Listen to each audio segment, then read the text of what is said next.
simplement pour te dire qu'on a eu une nouvelle preuve ce week-end que si jamais on parle des avant-centres du championnat d'Angleterre et je pense des grands championnats européens, je ne pense pas qu'il y ait de joueurs qui soient plus sous-estimés qu'Olivier Giroud.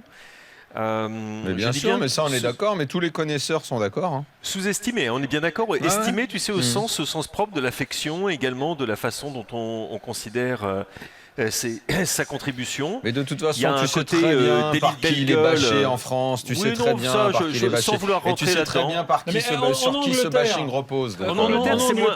Il faut s'en foutre, Philippe, de ça. Ne souffre pas de ça. Bah, ça me fait mal pour lui parce que c'est un mec. Ouais, mais lui, tu t'en fous. Lui, ça va pas l'atteindre. Hein. Il le sait qu'en France, ça lui fait mal. Ça lui fait mal, mais il faut juste lui expliquer par qui c'est fait et pourquoi c'est fait. Vous parlez du bashing des gens. Moi, j'ai envie d'entendre Philippe sur le Giroud bashing by Wenger. Oui, non, mais on est bien d'accord. Enfin, c'est pas du Giroud bashing, c'est non, plutôt. Tu comprends ce que je veux dire. C'est que moi, ce qui m'intéresse, c'est de savoir pourquoi il le fait peu jouer. Un peu ça. C'est du Giroud sur le banc. C'est du Giroud qui est pas titulaire tout en étant titulaire.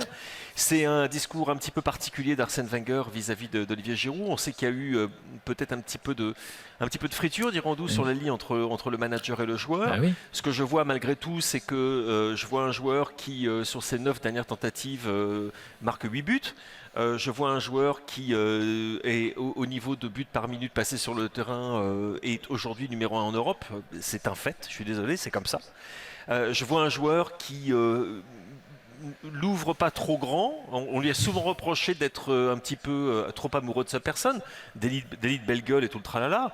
Je constate qu'il fait le boulot. Oui, merci, oui, absolument. Et il fait le boulot, il le fait très très bien. Et il y a maintenant un véritable problème pour Wenger, enfin qui est un problème que tout entraîneur voudrait avoir, savoir que qu'est-ce que tu fais d'Olivier Giroud lorsqu'il te sauve la baraque contre Manchester United qui était largement supérieur à Arsenal, je pense qu'on sera tous d'accord là-dessus. Qu'est-ce que tu fais avec un joueur comme Olivier Giroud qui t'a sauvé la baraque également à Sunderland, qui également est le joueur qui te permet d'égaliser lorsque ça va très très mal à Ludogorets en Bulgarie en Champions League. Et que bon, tout cela, en arrivant tard de l'Euro, en ayant un problème, une blessure à l'orteil qu'il a écarté pendant plus d'un mois, et tu te dis, bon attendez les gars, on a affaire quand même à un joueur qui tourne à 20 ou 25 buts de moyenne par saison. Arrêtons les conneries, on est en face d'un vrai bon joueur. Il n'est pas Luis Suarez, il ne sera jamais Luis Suarez. Il n'est pas Robert Lewandowski, il ne sera jamais Robert Lewandowski.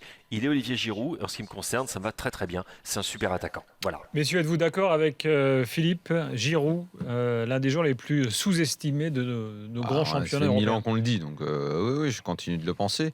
Et je ne suis pas en train de parler d'un cadre, j'ai jamais dit que c'en était un. Voilà, j'ai rien d'autre à ajouter.